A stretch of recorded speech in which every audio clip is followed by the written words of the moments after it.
Many people who learn my strategy are brand new. They're starting their channels at scratch, 0 subscribers, and they want to know, will this strategy work for me? Well, I've got a great example to show you in this video, somebody who's been implementing this strategy for a couple months now, and we're going to go in and take a look and see what's working, see what she needs to fix. So let's dive right in.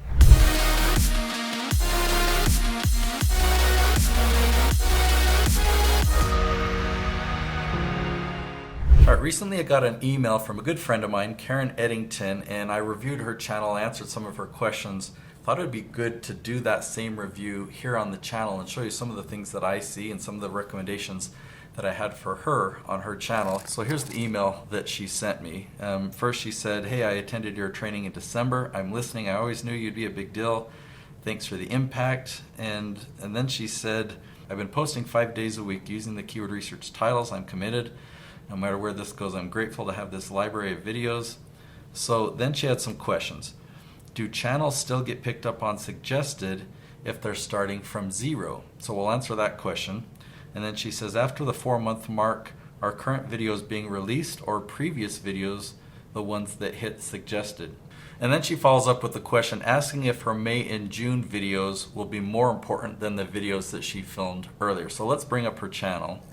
Okay, so at first glance, I love the banner. I love the branding there. I love her smile, and it shows like it's got her name. It shows that she's got a mission. It shows that she's got a purpose, but it doesn't look too corporate. It doesn't look like a big company that is going to be selling me stuff. It does look like a person, an individual that I would want to connect with, and it's a project, the Under Pressure project. That's pretty cool.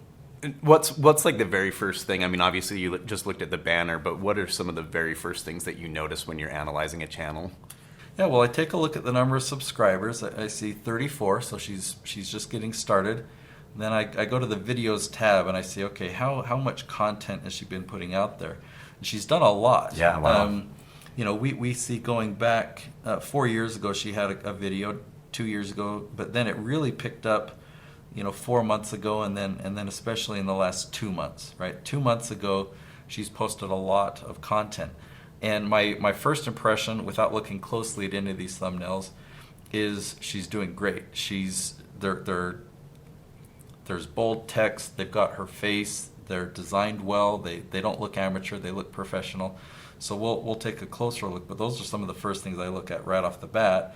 And then obviously looking at the number of views on each video. Like a video that posted yesterday, it's only had 4 views. Sure. 5 views, 4 views, 5 views, 2 views. And so that's really hard for anyone brand new getting started on YouTube. It's like, okay, I'm putting these videos out there and they're not getting seen. Right, especially with YouTube, it's not like Instagram where you just pull out your phone and I'm going to do a story real quick and just upload it, right? I mean, these take a fair amount of effort for every single video, so to only be getting 4 views, 5 views, like what do you say to someone like that who, I mean, it looks like she's been going for about 2 months now, and her new videos are only getting 4 or 5 views. So I obviously really want to help Karen, want to help you get way more views on your videos. I'll give you one tip right at first. There's not a whole lot of outside promotion that you're going to need to do or that I recommend. I wouldn't suggest sharing these to Facebook because that'll hurt your Facebook account. It will hurt other social profiles.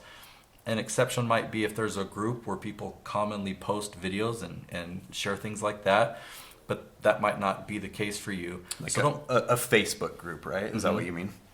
Yeah, so don't worry about that. If you do have an email list, you can send these videos out to your email, but what I want to caution you of is not to make the email about the video. If you send the email out saying, hey, I just launched a new video today, you should check it out, that's not giving people the experience that they want to have when they go into their inbox. They open up their email, they're ready to read emails and have an email experience. So you need to write some paragraphs in there and give them value that if they don't click the link to go to your video, that they'll get value and they'll want to open your next email. At the end of the few paragraphs where you're talking maybe the same topic of the video, you might say, hey, and if you want to see the latest video on the same topic, click here. So it's kind of an afterthought in the email. And if you've got subscribers, you've got an email list, that will give it a little bit of a boost. All we're looking for in the beginning of launching a video is to have the algorithm see a few people come and like your video, like they watch it all the way to the end and they might interact with it. So we just need a trickle. And people that are on your email list, they probably like you. And so if a few of them come over and watch your video, that can be a boost to your channel. But the next thing that I want to talk about is the titles. And I want to see how Karen's been doing, because she said that she heard me present and she's been implementing my strategy. So I'm going to be nitpicky a little bit because it's worth being nitpicky about the titles. Let's take some of these titles over into a tool and we'll see how they get results. The reason I feel that that's so important is these are people all around the world, and in this case searching for Karen. They're searching for her expertise, and so we need to match up the questions that they're searching for with the titles exactly so that they have a built-in audience. And so that trickle of traffic will come just by posting your video. And let's see if we scroll down. Yeah, we've got some that have got 22 views or 13. So we have some views that are coming in, 15. But we want to start that momentum going a little bit further. So let's go with the video yesterday, how to talk so other people will listen. Okay, so I've just typed that exact phrase into the search bar, and we'll just see the volume on. Okay, it doesn't exist. So that's an issue there. How to talk so other people will listen. Let me just put in the words talk and listen. And I'll turn on my filters. All right, so how to talk so little kids will listen. That could be a potential title for a video, not this one, because this one's just talking about others. Let's see if we can find one. How to talk to kids, how to talk to little kids. It's all about the kids. So that's the issue, and it looks like one of my Leaf titles, right? Because it's a long phrase, it's a real specific question, but when we actually did the search for it, that's not the exact question that somebody is searching for. So are we sure that we won't be able to find it on the list of if we keep scrolling down on SEMrush? Yeah, I'll do it one more time just to demonstrate. So I have to click on the video to actually copy and paste the exact title just to make sure I didn't have any typing errors. But if you type in an exact phrase, if it does have consistent search volume, it will show up here. And so the fact that nothing shows up means that that phrase does not have consistent search volume. In this case, Karen, if you're not talking specifically to kids, because a lot of these are kids, how to talk so kids will listen. So what I've been trying to do, and I've actually stumbled a little bit, is try to narrow it down. So what I'm going to do now is actually just comb through the list. Comb through the list and find one that better matches. And I don't know exactly who your audience is for this video, Karen, but how to get a judge to listen to you. Okay, there's a lot of specific things, and the more specific you can get, but notice this one has 90 searches per month. Okay, so that's a good number. We want something that's consistent between 10 and 100. How to get a stubborn child to listen. So that's even more specific if your audience is getting children to listen. How to get a stubborn child to listen is great. How to get cats to listen to you. I love that. Okay, how to get students to listen without yelling. Let's keep looking and let's find one that's like an adult or a spouse or a coworker. How to get your man to listen to you. There we go. We could spend a lot more time being nitpicky on the titles, but I'm glad I did that one to show you how important it is to be exact with the titles. And you have to go with a title that has consistent search volume each month, and you want to be specific. So instead of helping others, looks like we're going to need to make a video targeting a specific person or group. So you talked about thumbnails earlier, just briefly, but what specifically are you looking? You said that they look professional, but what exactly are you looking for in a custom thumbnail? The most common thing that people do, and that I consider a mistake, is they'll use the same title or the same words in their title as the thumbnail text. So I think that Karen is doing a great job here. The video that just launched 21 minutes ago, it's Learn the Secret. Now that creates curiosity, and that's what we want. So the more that you can use text to create curiosity, when you can have a face that you can see the whites of the eyes, that gets people to click. We're not talking about a lot of views. She's not getting a lot of impressions, so we don't know what the click-through rate on these thumbnails will be. But I from what I see so far, they look great. I like what I see here. Like the get a clue in, I don't really understand. The get isn't. It's in a small, weird font that I won't be able to read it. You just have to see it at first glance. So I would see clue in. How to stop gossip at work as a manager. That one is a little bit confusing to me, so I might not be likely to click on it. The numbers would really tell. Maybe that one will work really, really well, but I'm just giving my best guesses. Okay, get the answer. Okay, I like that. What do you think about the one that says get ideas just under get the answer, where it's more of like a watermark instead of a bold text? It's not as bold, so it didn't catch my eye as much. It is definitely worth testing. If I were to guess, I would say that would perform less than one that might have bold text like this clue in. If you just say get ideas, but get ideas, I don't think is the most compelling text either. I am going to add in some more keyword research here. But I want to do it really quick. So I just had to check on this video. How to have a self-care day isn't searched. Okay, but if we go to self-care. We find out what questions there are. So just by typing in self-care, I like this title right here, what to do on a self-care day. So let's say that was the title of this video, what to do on a self-care day. Just brainstorming of what text I might put in the thumbnail. I might hold up 3 fingers and say 3 ideas. Or the thing that comes to my mind is treat yourself, right?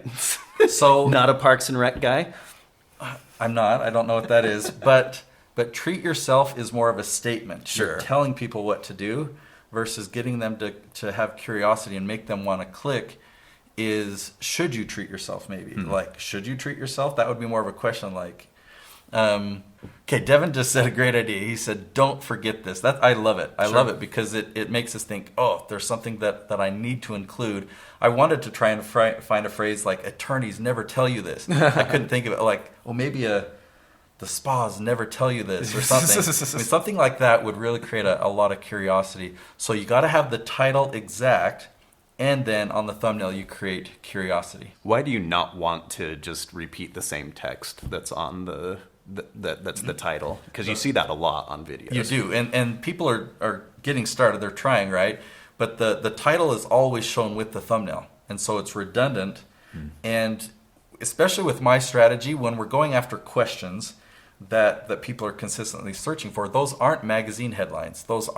Sometimes they're not the most curiosity creating. They're kind of boring, but we need to use that as the title. So we have the opportunity in the thumbnail to make it more sensational, more curiosity creating, and enhance that title. So now let's make sure we answer all of Karen's questions. She asked, does your channel still get picked up at the 4-month mark if you started at 0? And the answer is yes. You can start at 0. You follow the strategy, all 5 ingredients. If you don't know my 5 ingredients, if you're new to this channel, just watch a video right up there and you'll learn that strategy. And then you asked, once you get to that 4-month mark, is it the new videos that then start to get the suggested traffic, or is it all the videos that you've launched during that 4 months? And yeah, it's the videos that you launched during those 4 months.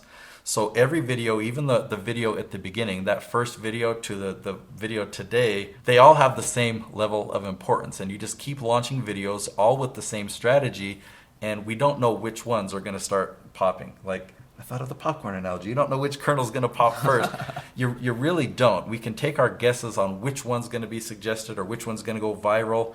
YouTube doesn't really have viral, but YouTube starts to promote it, and it's really hard to know. But then once you get past that 4-month mark and you start to have videos rise to the top, you can then be kind of predictive about, okay, now I see a pattern. Let's continue this pattern. Nate, you mentioned suggested traffic. So what, for the sake of the viewer, what does that mean exactly? Gotcha. So my strategy starts out with us laying this foundation of search so that we can really pull in this ideal traffic and impress the YouTube algorithm.